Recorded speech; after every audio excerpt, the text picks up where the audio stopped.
From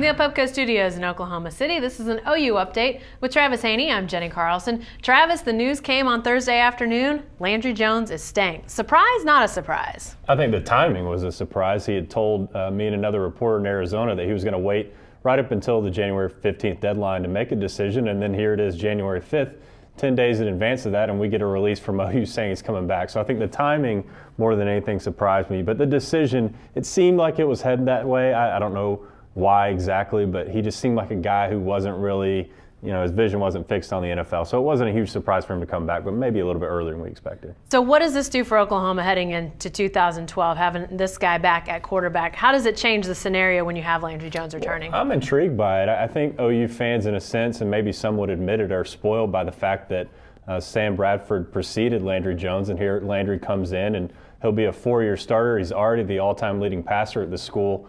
To have a guy like that with that sort of experience, I think most schools, maybe all schools in the country, would take that. And yet there's a faction of the fan base that isn't really all that thrilled about it because he doesn't run enough or he didn't play as well in November as they would like. So I don't really know why that feeling exists, but it does. To me, there's no question you're better off having an experienced quarterback. Blake Bell and Drew Allen, they might be fine players down the line, but they've thrown 34 passes combined. So I think you get that experience, you're better off. Okay, lastly, what can Landry Jones do for his draft stock? Can it improve next year with his return? Well, I think he was already going to be mid, maybe even early first round if a team really fell in love with him during the combine. So I don't know that there's a lot of room for improvement. Matt Barkley coming back, that probably doesn't help his chances. He'll be either 1 or 2 going into the 2012 season. So if he basically needs to stay in the first round. He's in the first round now probably. He just wants to stay there and have a good enough season where he doesn't hurt himself more than anything else. All right, thanks, Travis. Be sure to stay with the best coverage team anywhere at newsok.com and every day